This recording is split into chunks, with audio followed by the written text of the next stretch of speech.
다음 주일이 여러분 이제 부활절입니다. 어떻게 보면은 이렇게 올해 시작한 지가 별로 되지 않은 것 같은데 이제 벌써 부활주일이 되었고, 우리가 부활주일 바로 전주는 종려주일로 지키죠. 종려주일, 예수님께서 이제 부활하시기 일주일 전에 예루살렘에 들어가셨는데, 예루살렘 성에 입성하실 때 많은 그 유대 군중들이 그 종려나무 가지를 이렇게 흔들면서 예수님을 환영했던 것을 기념하기 위해서 우리가 종려주일 이렇게 지킵니다. 그리고 종려주일과 부활주일 그 사이는 이제 고난주간으로 우리가 지킵니다.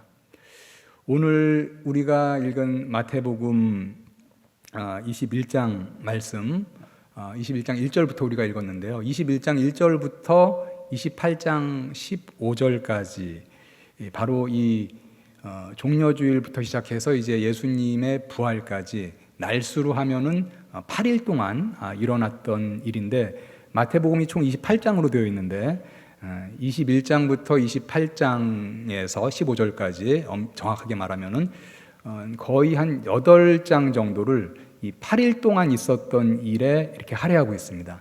마태복음의 거의 한 3분의 1 정도에 해당하는 그런 분량인데, 예수님의 그 공생애 가운데 8일 동안 일어난 일을 3분의 1 정도에 이렇게 할당했다라는 것은 예수님의 그 생애와 사역 가운데 이 일주일 일은 아주 그 절정이었다. 예수님의 사역의 이제 절정이 바로 이 일주일에 일어났다. 이렇게 우리가 생각을 할 수가 있겠습니다.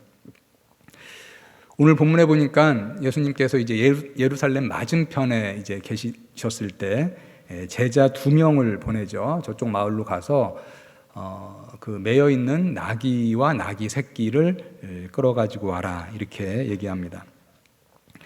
예수님이 이제 그 나귀 새끼를 타고 예루살렘에 입성하기 위해서 이제 제자들에게 지시한 것입니다. 그런데 이 지시 가운데 3절에 보면 예수님의 권위를 볼 수 있는 구절이 나옵니다. 만일 누가 무슨 말을 하거든 주가 쓰시겠다 하라, 그리하면 즉시 보내리라.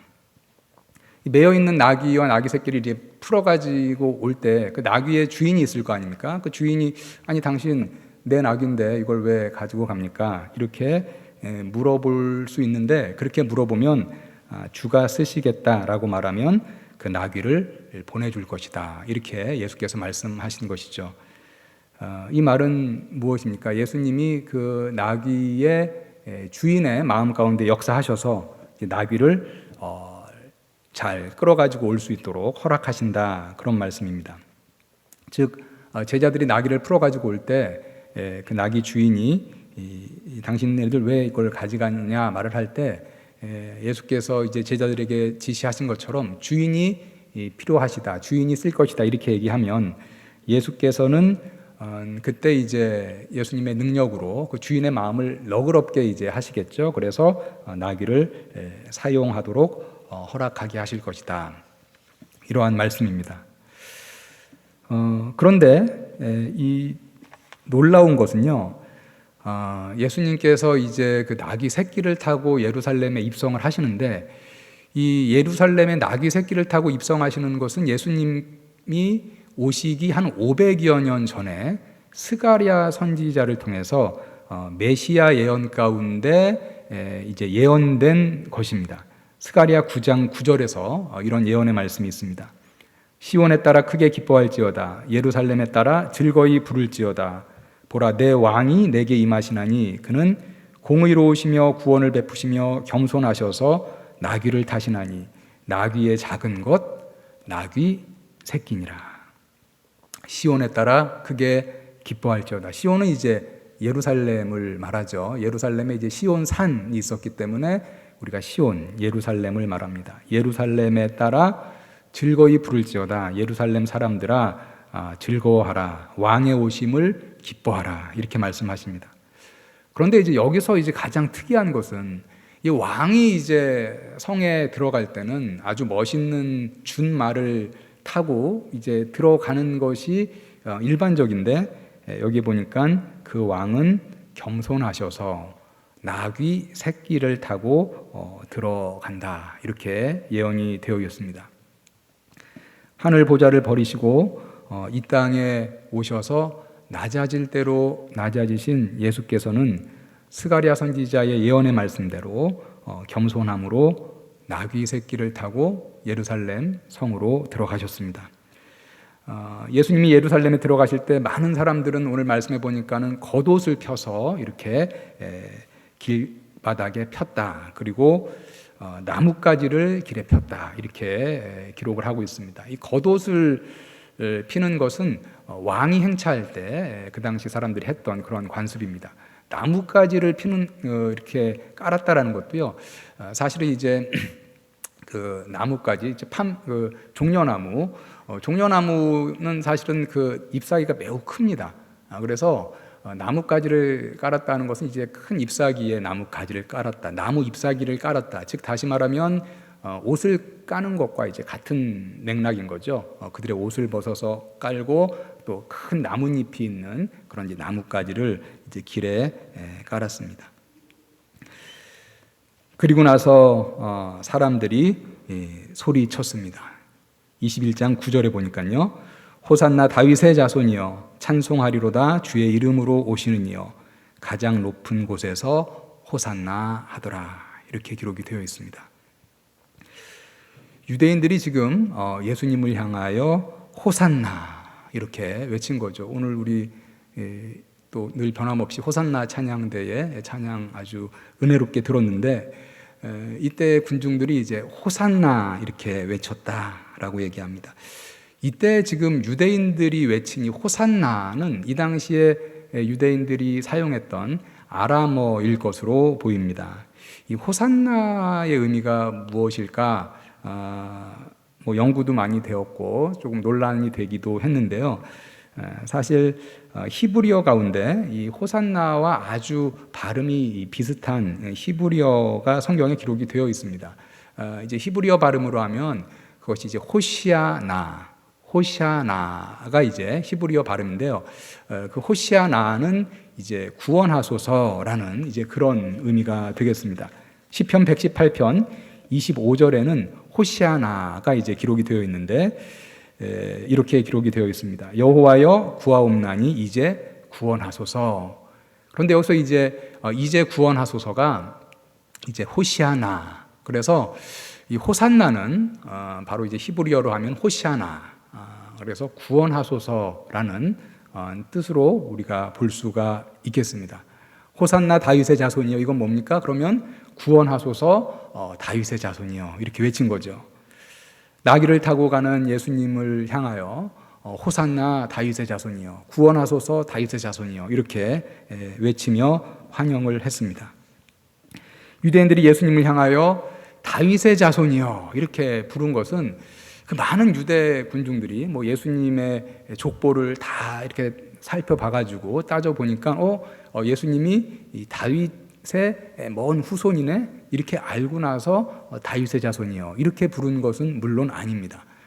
이들이 예수님을 향하여 다윗의 자손이요 라고 부른 것은, 이때 이제 유대인들은 메시아를 부르는 하나의 호칭 중에 하나가 다윗의 자손이었습니다.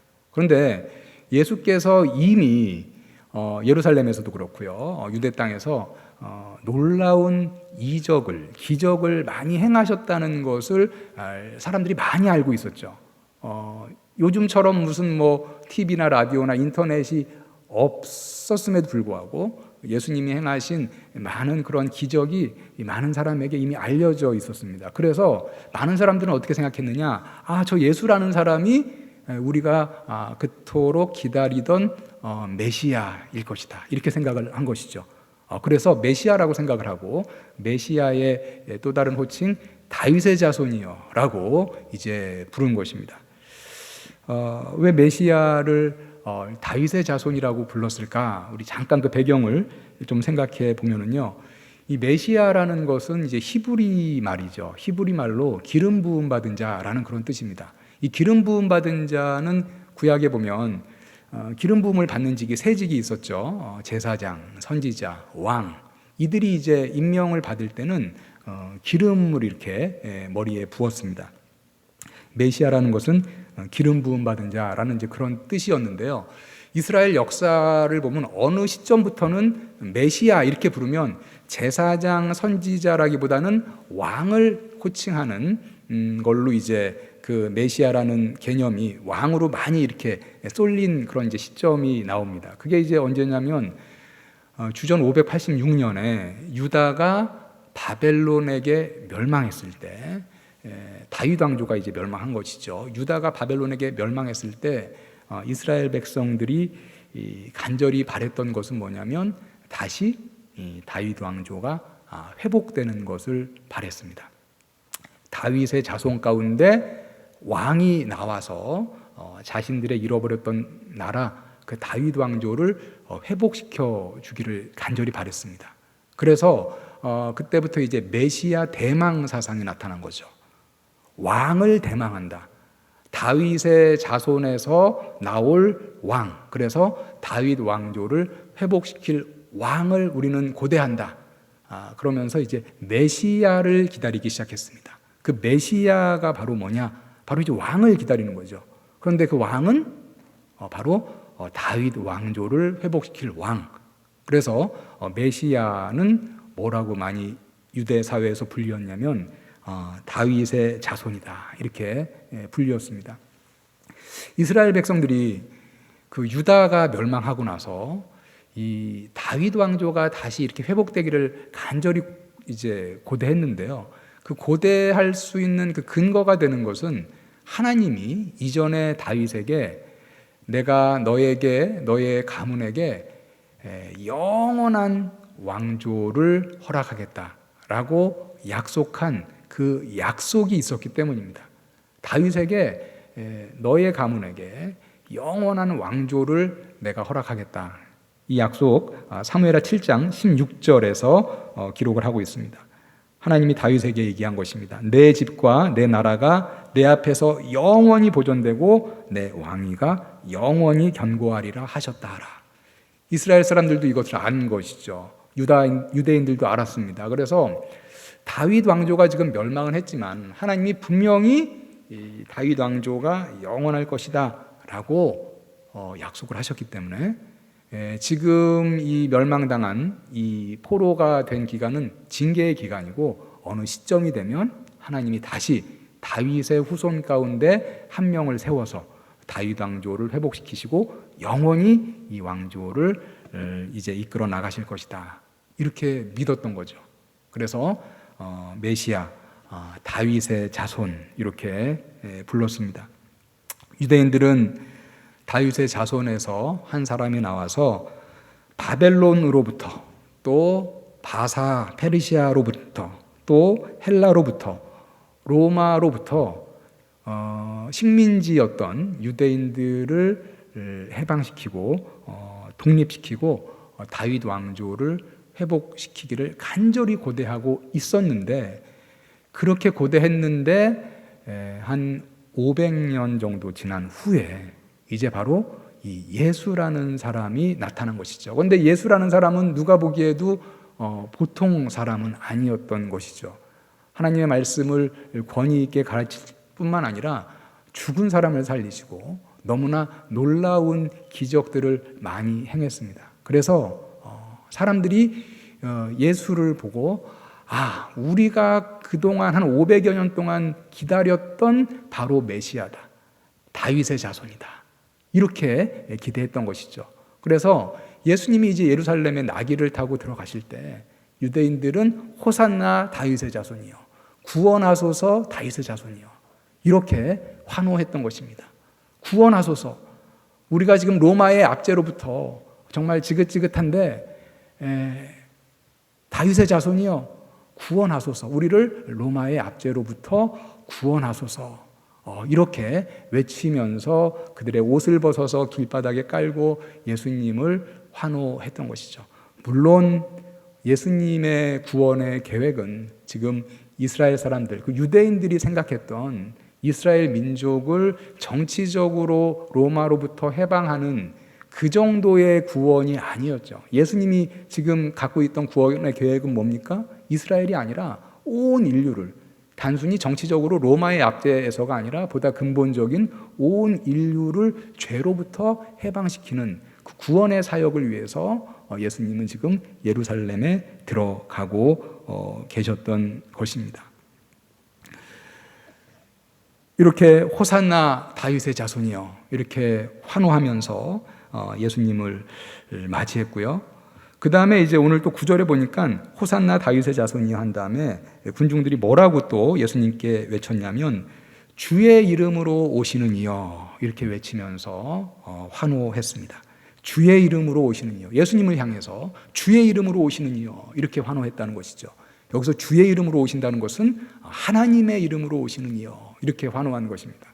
하나님의 이름으로 오시는 이여, 이 말은요 하나님의 도우심 가운데, 하나님의 도우심 가운데 오시는 이여라고 지금 예수님께 대한 기대를 표현한 것입니다. 시편 118편 26절에 보니까 여호와의 이름으로 오는 자는 복이 있다 이런 말씀이 있습니다. 여호와의 이름으로 오는 자가 복이 있으며 우리가 여호와의 집에서 너희를 축복하였도다. 같은 시편 118편 10절부터 12절에 보니까요 좀 더 구체적으로 여호와의 이름으로 적들을 물리침을 노래하는 구절이 있습니다. 문나라가 나를 애워쌌으나 내가 여호와의 이름으로 그들을 끊으리로다. 그들이 나를 애워쌌으니 내가 여호와의 이름으로 그들을 끊으리로다.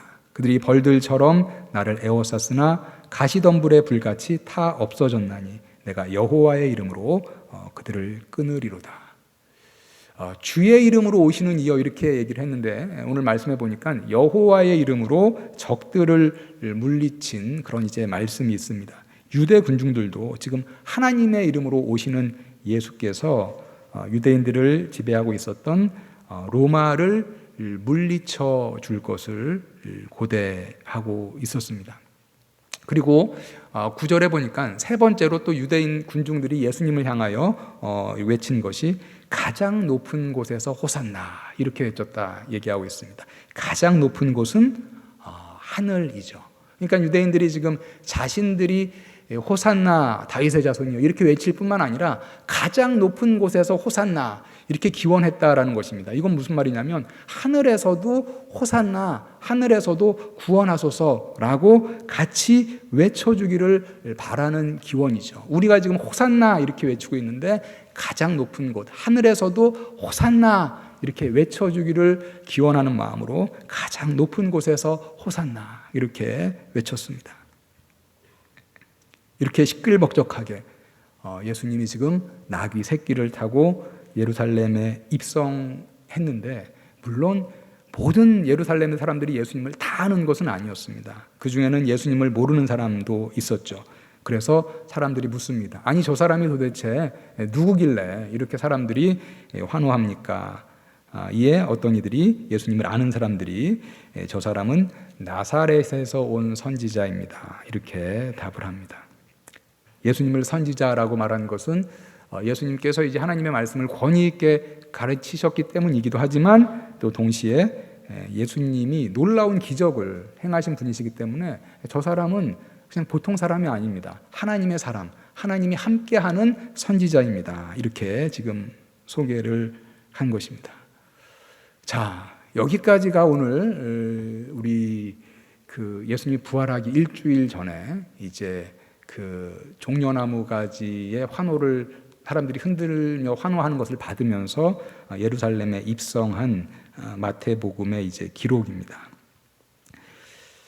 그런데 여러분은 이 시간에 잠깐 우리가 좀 생각해 보고자 하는 것은 이렇게 종려나무 가지를 흔들고 옷을 사람들이 이제 길바닥에 깔고 예수님을 소리치며 맞이했는데 이 환호상 가운데 예루살렘에 입성하신 예수님의 속마음은 어떠했을까요? 예수님의 마음 속은 어떠했을까? 아마 가볍지 않으셨을 것이라 생각합니다. 왜냐하면 예수님은 예루살렘에 들어가는 길이 곧 십자가에 죽으러 가는 길인 것을 누구보다도 잘 알고 계셨기 때문입니다. 예수께서는 예루살렘에서 일어날 일에 대해서 미리 이 제자들에게 일러 주셨습니다. 보라, 우리가 예루살렘으로 올라가노니 인자가 대제사장들과 서기관들에게 넘겨지매 그들이 죽이기로 결의하고 이방인들에게 넘겨주어 그를 조롱하며 채찍질하며 십자가에 못 박게 할 것이나 제3일에 살아나리라. 예수님은 물론 십자가에 못 박히신 후에 제3일에 부활하실 것도 알고 계셨지만 부활 전에 그 혹독한 십자가 고난을 통과해야 함을 아셨기 때문에 예수님의 마음은 많이 무거웠을 것이다, 이렇게 예상할 수 있습니다. 예수님의 이 무거운 마음은 예수님이 잡히시던 밤에 겟세마네 동산에서 제자들에게 한 말과 예수님께서 하신 기도에 잘 나타나 있습니다. 겟세마네 동산에서 예수께서 제자들에게 이렇게 말씀하셨습니다. 내 마음이 고민하여 죽게 되었으니 너희는 여기 머물러 나와 함께 깨어있으라.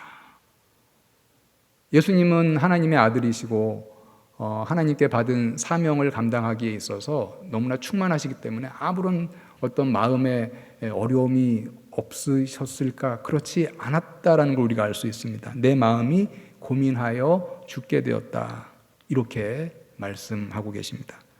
그리고 그 바로 다음 절 39절에 보니까 예수께서 이렇게 기도하는 것을 기록하고 있습니다.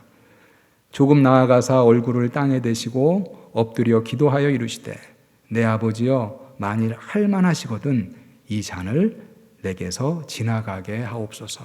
그러나 나의 원대로 마옵시고 아버지의 원대로 하옵소서. 다른 사람이 아니라 예수님이신데, 예수님이 얼마나 그 마음이 무거웠으면 이 순간에 할 수만 있으면 이 잔이 뭡니까? 십자가의 고난과 죽음이죠. 이 잔을 피하고 싶다라고 말씀하셨겠습니까? 그런데 예수님은 나의 원대로 마시옵고 아버지의 원대로 하옵소서. 아버지여, 할 수만 있다면 이 잔을 마시고 싶지 않습니다. 이 잔이 나를 피해 갔으면 좋겠습니다마는 그러나 나의 원대로 마시옵고 아버지의 원대로 하실 것을 간구하셨습니다. 어떤 사람들은 예수님이 하나님이셨기 때문에 겉으로 보기에는 십자가의 모진 고통을 당하시고 못 박혀 죽으셨지만 하나님이셨기 때문에, 신이셨기 때문에 아무런 고통을 이렇게 느끼지 않게 하셨을 것이다, 이렇게 얘기하는 사람들도 있습니다. 하지만 이것은 예수님이 신성과 동시에 인성을 갖고 계신 것을 잘 이해하지 못했기 때문에 나온 생각입니다. 예수님의 존재는 그 어떤 우리 인간, 다른 어떤 인간의 존재랑은 다르죠. 예수님은 완전한 신성을 가지고 계신 분이심과 동시에 완전한 인성을 갖고 계셨기 때문에 십자가에 달려 돌아가실 때 인간이 느끼는 그러한 고통을 다 느끼셨습니다. 그 극한 고통 가운데 예수께서는 하나님께 엘리 엘리 라마 사박다니, 나의 하나님 어찌하여 나를 버리셨나이까 라고까지 절규하기도 하셨습니다. 자, 오늘 본문으로 다시 돌아와서 예수님은 이러한 이제 십자가의 모진 고난과 고통이 그 앞에 있다라는 것을 다 아시면서 지금 나귀 새끼를 타고 예루살렘에 입성하십니다. 군중들은 환호합니다. 이제 로마를 물리치고 유대인의 왕위의 자리에 오를 것을 기대하면서 환호했지만 예수님은 자신에게 고난과 죽음이 있다라는 것을 누구보다도 잘 알면서 예루살렘 성에 입성하신 것입니다. 십자가 대속의 죽음이 자신에게 맡겨진 사명인 것을 잘 알고 계셨기 때문에 예루살렘 입성의 길이 자신에게는 고난의 길, 죽음의 길인 것을 알면서도 회피하지 않고 그 길을 들어가신 것입니다. 예수님의 예루살렘 입성이 우리에게 무엇을 가르치고 있습니까? 예수 그리스도의 제자된 우리도 그 길을 따라가야 한다라는 것입니다. 여러분, 그리스도의 제자가 뭡니까? 그리스도의 제자된 삶이 뭡니까? 제자, 디사이플, 제자가 뭡니까? 팔로워죠. 가장 쉽게 정의를 하면 제자는 따라가는 사람입니다. 그죠? 예수 그리스도의 제자된 삶은 그리스도의 발자취를 따르는 삶이 예수 그리스도의 제자된 삶이다라는 것입니다. 그리스도의 제자가 된다는 것은 그래서 때로는 희생과 고난이 눈앞에 뻔히 보여도 그 길을 회피하지 않고 걸어가는 것입니다. 예수께서 나귀 새끼를 타고 겸손하게 예루살렘에 들어가셨듯이 겸손하게 내게 주어진 사명의 길을 걸어가는 것, 그것이 바로 예수 그리스도의 제자된 삶입니다. 사도 바울도 그의 전도 여행 중에서 예루살렘에 가면 이제 죽음의 위협이 아주 큰 죽음의 위험이 있음을 알고 있음에도 불구하고 복음 증거의 사명을 위해서 예루살렘에 들어간 적이 있습니다. 바울은 그 예루살렘에 들어가기 전에 에베소 교회의 장로들에게 한 고별 설교 가운데 이렇게 말했습니다. 보라, 이제 나는 성령에 매여 예루살렘으로 가는데 거기서 무슨 일을 당할는지 알지 못하노라. 오직 성령이 각 성에서 내게 증언하여 결박과 환난이 나를 기다린다 하시나 내가 달려갈 길과 주 예수께 받은 사명 곧 하나님의 은혜의 복음을 증언하는 일을 마치려 하면은 나의 생명조차 조금도 귀한 것으로 여기지 아니하노라. 바울, 예수님의 참 제자였습니다. 예수께서는 살아생전에 그의 제자들에게 이렇게 말씀하신 적이 있습니다. 누구든지 나를 따라오려거든 자기를 부인하고 자기 십자가를 지고 나를 따를 것이니라. 사랑하는 성도 여러분, 여러분들이 예수 그리스도의 제자로 살아가는 동안에 여러분 각자에게 지워질 십자가가 있습니다. 여러분에게 지금 지워진 십자가는 무엇이라고 생각하십니까? 그 십자가가 무엇이든지 간에 여러분들 회피하지 마시고 내려놓지 마시고 각자의 십자가를 지고 주님 가신 길을 따라가시기를 바랍니다. 때로는 여러분들이 그 길을 갈 때 여러분들이 받아야 할 희생과 고난이 정말 눈앞에 훤히 보인다 할지라도 예수께서 예루살렘으로 들어가시면서 예수께서 십자가의 고난과 죽음을 받으셔야 할 것을 누구보다 훤히 잘 알고 있음에도 들어가신 것처럼 여러분들이 때로는 여러분의 눈앞에 희생과 고난이 훤히 보인다 할지라도 십자가 고난을 알면서 예루살렘으로 들어가셨던 예수님처럼 여러분께 맡겨진 그 사명의 길로 걸어가시기를 바랍니다. 우리는 때때로 내가 지고 있는 십자가를 내려놓고 걷고 있는 그 길에서 돌아서고 싶은 마음이 들 때가 있죠. 목사인 저도 마찬가지입니다. 목사인 저도 때로는 조금 내려놓고 싶다. 조금 이 길에서 그냥 백하고 싶다, 돌아서고 싶다, 이러한 유혹을 느낄 때도 있습니다. 그러나 여러분들 예수님의 기도, 나의 원대로 하지 마옵시고 아버지의 원대로 하옵소서, 이 예수님의 기도를 여러분의 기도로 삼으시고 계속해서 여러분들에게 지워진 십자가 지고 걸어 나가시기를 바랍니다. 예수께서 십자가 후에 승리하고 부활하시고 영광에 들어가셨듯이 십자가를 지고 가는 그 길의 마지막은 승리와 부활과 영광임을 기억하시고 여러분들에게 맡겨진 십자가를 지시고 신실하게 그 길을 걸어가시기를 바랍니다. 이번 한 주간 예수님의 십자가 고난을 묵상하시면서 여러분들에게 지워진 십자가를 지고 가는 그러한 제자의 삶을 살고자 다짐하는 이번 고난주간 되시기를 주님의 이름으로 축원합니다.